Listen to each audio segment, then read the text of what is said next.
ओम शांति। सुनते हैं आज 24 अक्टूबर 75 के अव्यक्त बाप दादा के मधुर महावाक्य।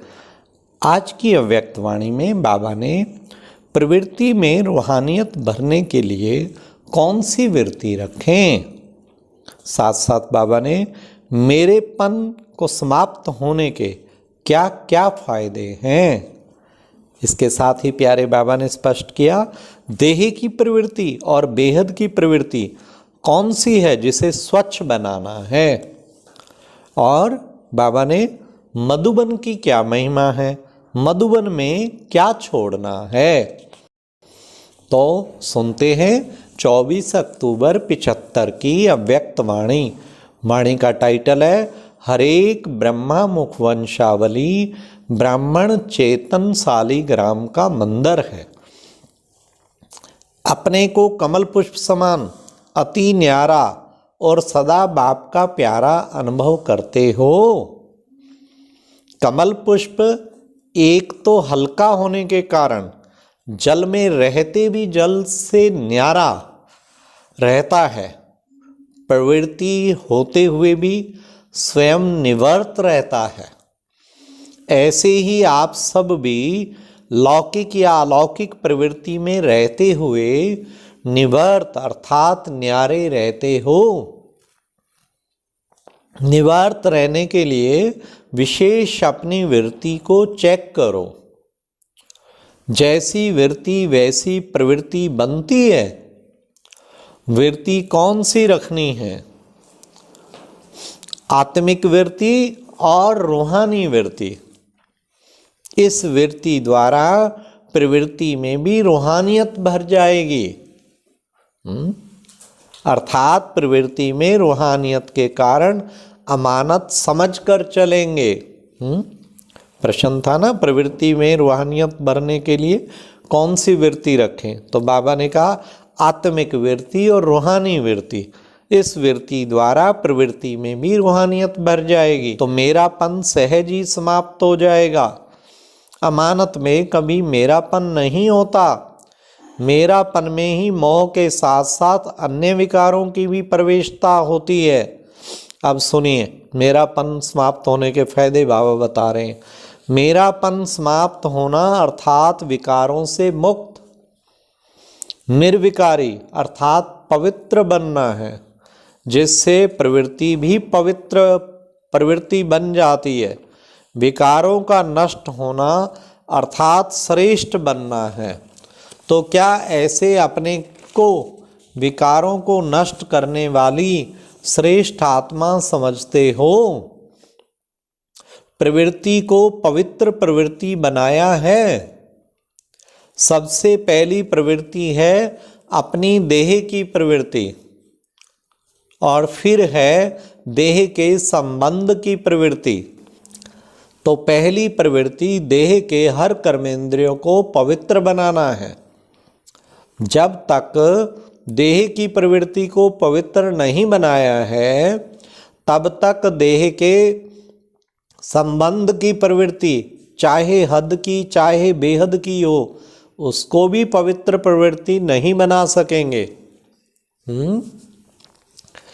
ब्रह्मा कुमार और ब्रह्मा कुमारियों की प्रवृत्ति कौन सी है?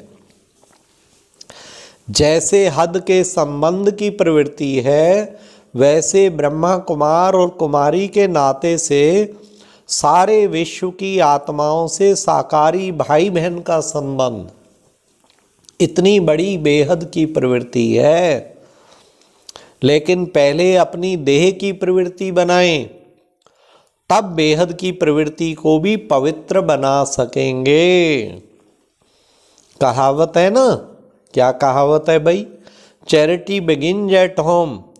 पहले अपनी देह की प्रवृत्ति अर्थात घर को पवित्र बनाने की सेवा करनी है, और फिर बेहद की करनी है। तो पहले अपने आप से पूछो, अपने शरीर रूपी घर को पवित्र बनाया है?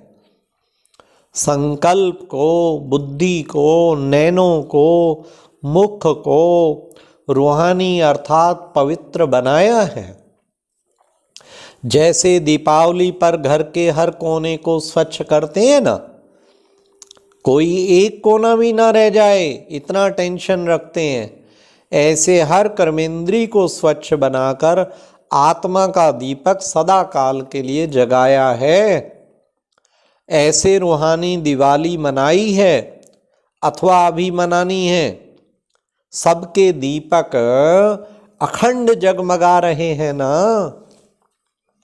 जैसे गायन है कि घर घर मंदिर बनाएंगे, ऐसे अपने देह रूपी घर को मंदिर बनाया है। जब घर घर मंदिर बनाओ तभी विश्व को भी चैतन्य देवताओं का निवास स्थान मंदिर बनाएंगे। हाँ, देह रूपी घर को बाबा कहते मंदिर बनाओ, अर्थात हर कर्मेंद्री को इतना स्वच्छ बना दो, तब विश्व को चैतन्य देवताओं का निवास स्थान मंदिर बनाएंगे। जितने भी ब्राह्मण हैं, हर एक ब्राह्मण चैतन्य शालिग्राम का मंदिर है, चैतन्य शक्ति मंदिर है। ऐसे मंदिर समझते हुए उनको शुद्ध पवित्र बनाया है। अभी के पुरुषार्थ के समय प्रमाण व विश्व के संपन्न परिवर्तन के समय प्रमाण इस समय कोई भी कर्मेंद्री द्वारा प्रकृति व विकारों के वशीभूत नहीं होना चाहिए।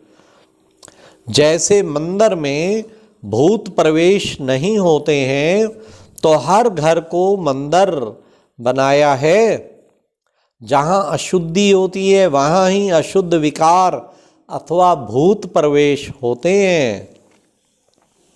चैतन्य शालिग्राम के मंदिर में व चैतन्य शक्ति स्वरूप के मंदिर में, असुर संहारणी के मंदिर में आसुरी संकल्प व आसुरी संस्कार कभी प्रवेश नहीं कर सकते।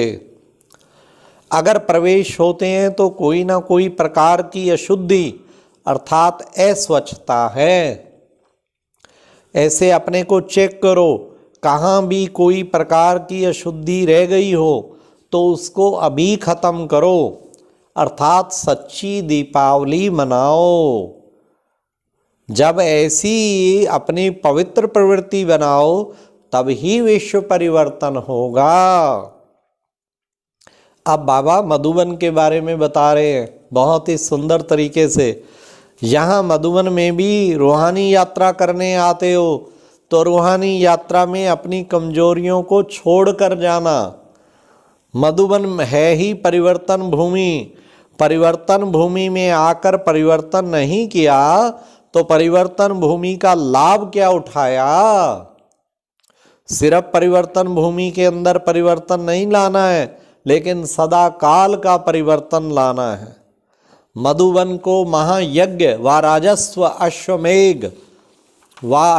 अश्वमेघ यज्ञ कहते हैं। तो यज्ञ में आहुति डाली जाती है ना, महायज्ञ में महान आहुति डाल कर जाते हो अथवा डाली हुई आहुति फिर वापस लेते हो।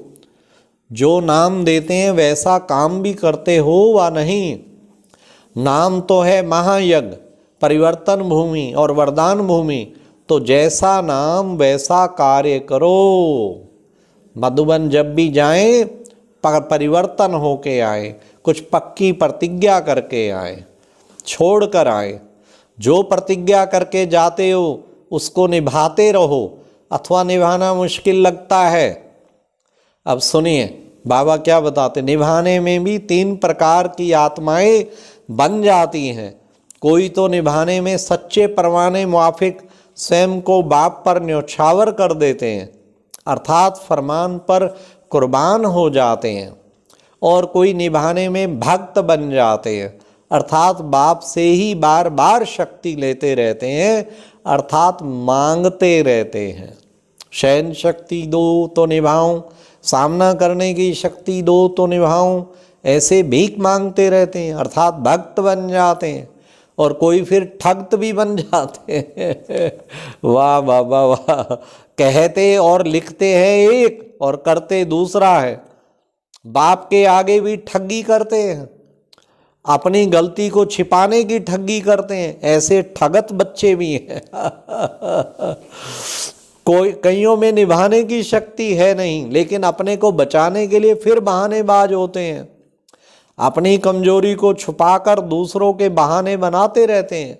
फलाना संबंध ऐसा है इसलिए यह हुआ, वायुमंडल वातावरण ऐसा है इसलिए यह होता है, सरकमस्टांस अनुसार होता है, ऐसे बहाने बनाते रहते हैं। निभाने में इतने प्रकार के निभाने वाले बन जाते हैं। कहना सबका एक है कि मेरा तो एक बाप दूसरा न कोई, जो कहेंगे और कराएंगे वही करेंगे, लेकिन करने में और प्रैक्टिकल आने में अनेक प्रकार के बन जाते हैं।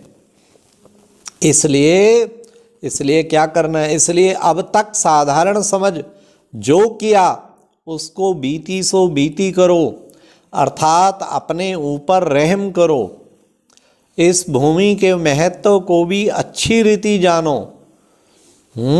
इस भूमि को साधारण भूमि नहीं समझना। महान स्थान पर जाते हो अपने को महान बनाने के लिए। महान बनना अर्थात महत्व को जानना। समझा?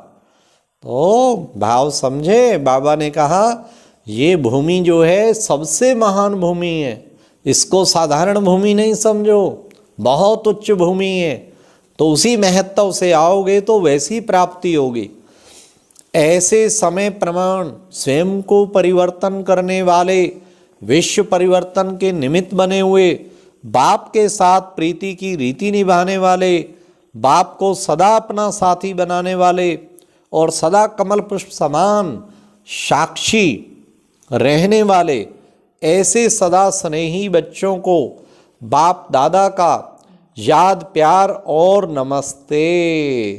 तो बाबा ने आज एक तो मधुबन भूमि की बहुत महत्ता बताई और कहा वहाँ प्रतिज्ञा करके जाओ और ठगत नहीं बनना, भगत भी नहीं बनना, प्रैक्टिकल करना है।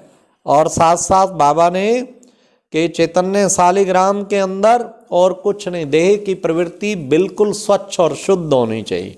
अच्छा, ओम शांति। और आज की ये बहुत अच्छी वीडियो भी ज़रूर सुने।